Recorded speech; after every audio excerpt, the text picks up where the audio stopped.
Yellow. Got a little bit of a different one at this point, since I'm basically just still sitting around twiddling my thumbs. Uh, this is a game I've wanted to do a few challenge runs of. I have 4 in mind specifically. Hopefully it'll go a little bit better than the Satellite. So, it's a little bit glitchy on the emulation front. But this is Tactics Ogre. It's a remake of a game from 1995. Functionally was like Game of Thrones, except with a choose-your-own-adventure kind of thing. And a lot more of the whole anybody can get killed off at any time thing. Actually, I believe a couple of the endings just involve your main guy getting assassinated. Now, this thing has some serious issues as far as different stuff on the emulator disagreeing with it. Only the one with the block transfer effects or whatever the hell that was caused the most issues. Now for the character builder here, your birthday, I believe you just get like discounts on your birthday or something like that. And you get 5 random questions at the start. So if you're going on a trip, you probably want your wife. Let's see if we get a naked guy this time.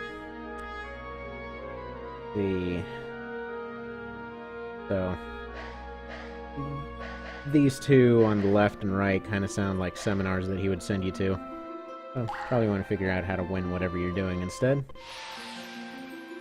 These all affect starting stats and I believe your starting items, but quite frankly it's so little of an effect, especially compared to the other games, that it barely matters. It's just kind of for the laughs. Depends. I mean, that's questionable. That's kind of a scary thing, although it makes sense in the prequel. I think it's something, an illusion everyone needs, more or less.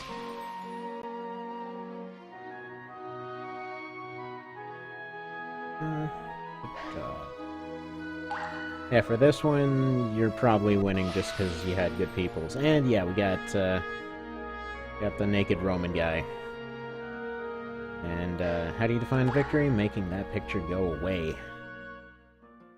He's the last village people. Last of the village people nobody talks about.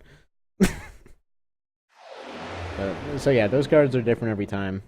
This game's got some amazing artwork. Got some amazing everything. So, I'm gonna be skipping a lot of the cutscenes, because this game is super heavy on the dialogue, and if you're in it for the dialogue, probably wouldn't be watching a challenge run anyway. But, brief summary, these 3 here, they're basically just getting news that this guy that's supposedly heading, you know, the suppressive regime is supposed to be traveling by. But it's just some guy that happens to have the exact same name and also happens to be traveling with a group of spies from another country that wants to help them. So that's convenient. They basically just got like an elite squad to help him out for pretty much nothing. Just sort of happen to show up. So, you can be a dick here, but always seems good to apologize to these guys. You did basically just attack them for no reason. And the guy, one guy's dressed all in black with an eye patch, one guy's dressed all in white without an eye patch. You know, it'd be kind of telling. And you can tell them, yeah, no, the 3 guys are totally gonna go storm the castle. But why would you do that? I mean, they'll join you anyway, they'll just call you an idiot. I think actually his sister calls him out.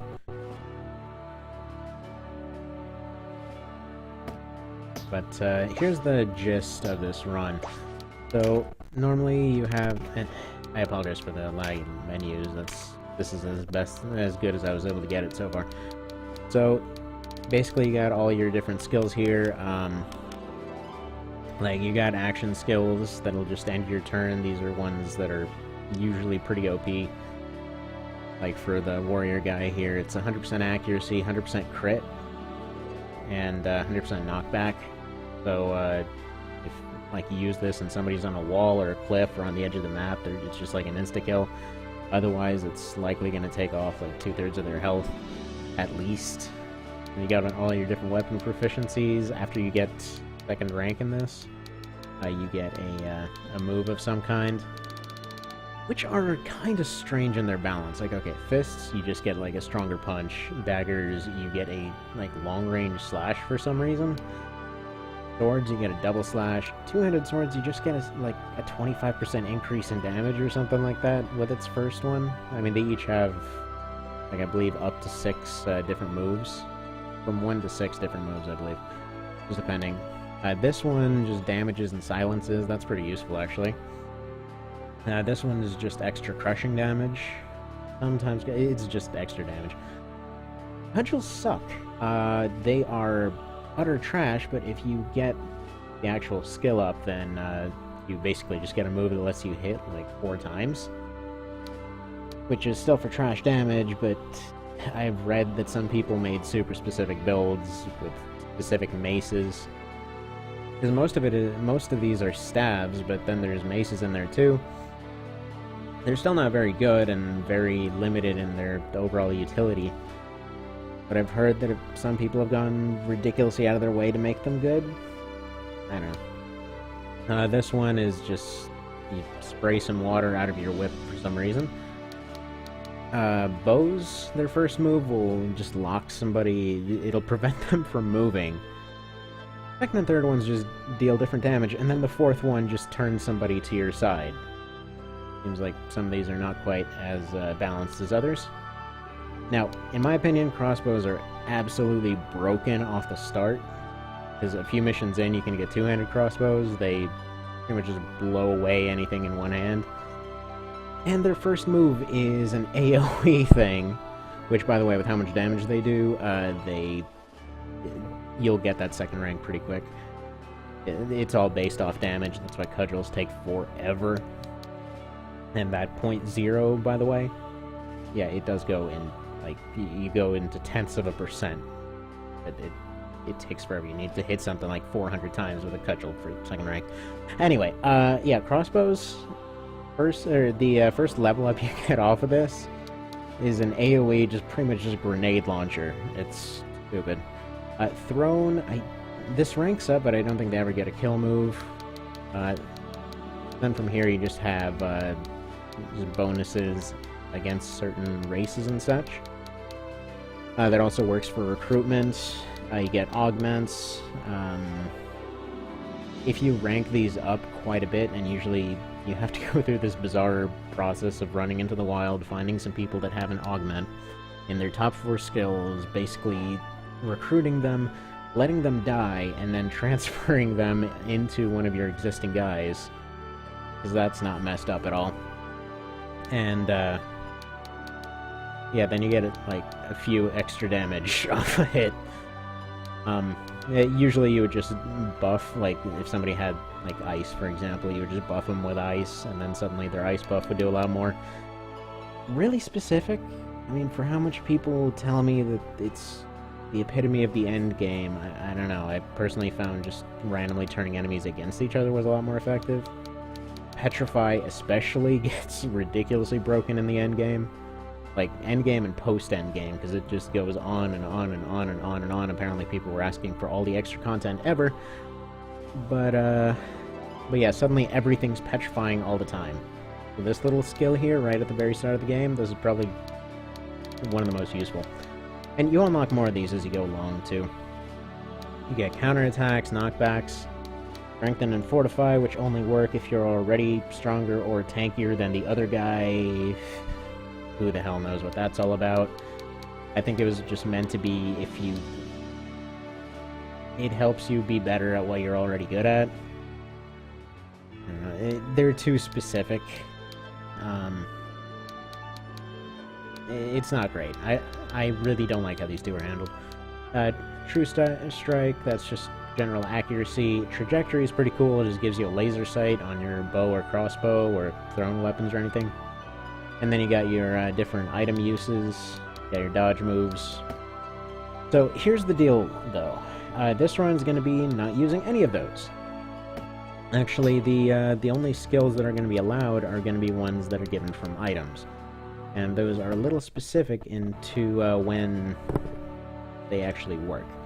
As in, there's only very few items that actually give skills, so this is going to be an attempt at a skill-less run, if you will. Now, I don't know how this is going to go. I have kind of a general idea of a strategy for all of it. This is still the tutorial. Now, one of the reasons I love doing weird runs of this game, and kind of wish that it stuck to the original, I guess, setup of the game, is just because of how fast it runs. You can just skip over everything, everything runs all crisp and clean and fast, and the music's great. So, once you get into a run, it's pretty awesome. It's just a little awkward sometimes. So, the very beginning of the game is very reminiscent of its original. You got all your overpowered guys that are just going to completely curb stomp this entire castle into submission. You walk up here, get your thread. I believe that was a healing leaf in the original. And they basically just turn around and tell you about all these different places you can jump to. And different ways you can move, and how spells work and stuff. Oh, please don't tell me it's going to lag on every spell effect like that. That'll be another thing to fix. He's talking about class marks. Weird thing about Canopus. He was a flying spear guy in the original game, and then he became an axe bow guy for some reason. Yeah, I don't know. I guess because most people made him an archer, and they still wanted to have a weapon on him, but they couldn't have a spear because they're two-handed. And, yeah, this guy here, he's just gonna run around and hack everybody in half. Lancelot is OP as hell.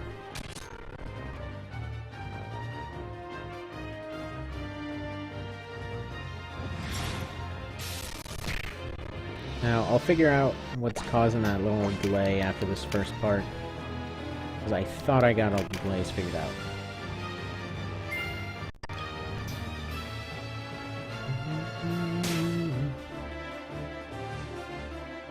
Oh yeah, and the AI loves to steal your crap, too. So if there's bags lying around, they'll run up and take it. Like, it always says it was empty, or there wasn't anything there, but it totally would have been full if you got there.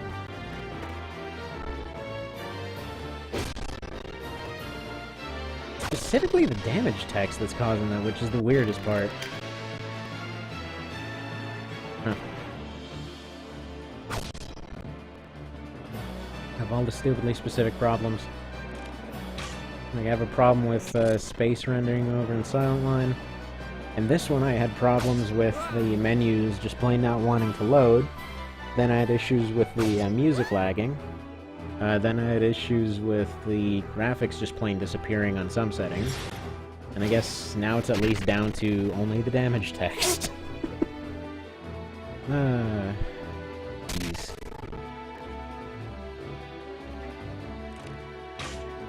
Yeah, by and large, the game runs pretty dang well. Like, it is just downright smooth as glass as far as playing on an actual console. Like, I probably would not have given this thing the light of day if it didn't. Because I personally am a huge fan of roguelikes and things like that, and the fact that they gave everyone 3 lives, and then also added a death counter on top of that. Like, the original of this, somebody went to 0 health, they were gone, that was it. Like, there were no second chances, and the whole idea was you were going around recruiting different people, and every time somebody joined you in the story, it was kind of a big deal. It was like, okay, good, I just got another archer over there. I was completely out of those after I lost 3 to frickin' dragon last fight. So, suddenly, you know, keeping your uniques alive and getting all your extra endings, kind of a big deal. At least if you were doing an Iron Man run. Which, let's be honest, if you're doing a game like this, you want to do that. It just feels right. Of course, that being said, I don't think Canopus ever survived in the few times I played the original. Anywho, so this is the first of those kill moves I was talking about. Like, right there, he basically did more than his base damage and then attacked twice. So, the kill moves are pretty devastating.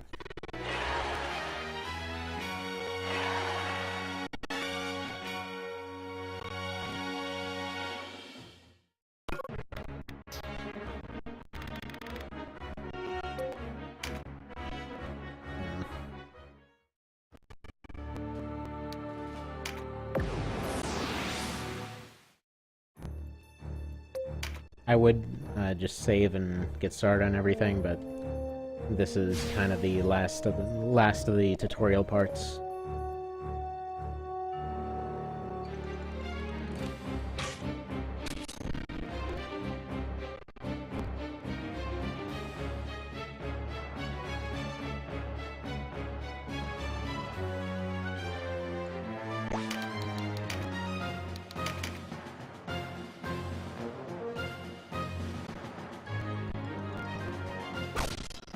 As before, he'll just absolutely steamroll everyone here.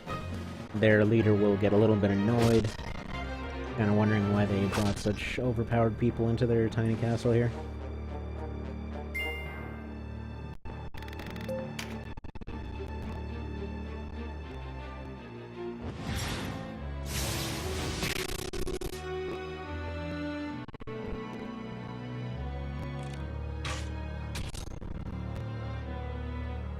But it's quick enough, because really they can't really do much here.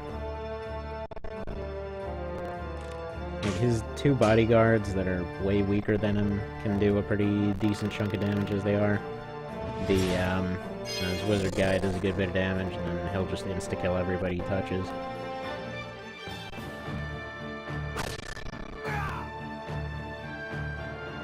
And it's actually weird because you can't hire Lancelot as a party member until you more or less 100% of the game. Because you literally have to dive into frickin' hell and pull him out. Okay, so these spinning cards that pop up every now and then, they just add stats. Now, the stat boosts are absurdly minor. Like, you'll get a few points from maybe 5 cards. Maybe you'll get up to 5 points. Like, a lot of times I believe it's not even 1 full point per card, but I think it goes something like slightly over a point to like a third of a point or something. I don't know, there are a lot of debates online as far as how the actual stats work. There's so many friggin' stats in this game. So many weird mechanics that they added, and nobody knows how any of it works. Oh yeah, and bows can counterattack. So he's got a counter, he's the only one that can do that right now. Actually, as soon as he joins the team, he's gonna end up losing that ability. Oh, sad for him. Because this is gonna be the peasant run. And that stutter is so jarring. Why does it do this? Actually, you know what? I think I'll take a second now while it's still running, because it's the only way I'll be able to test it.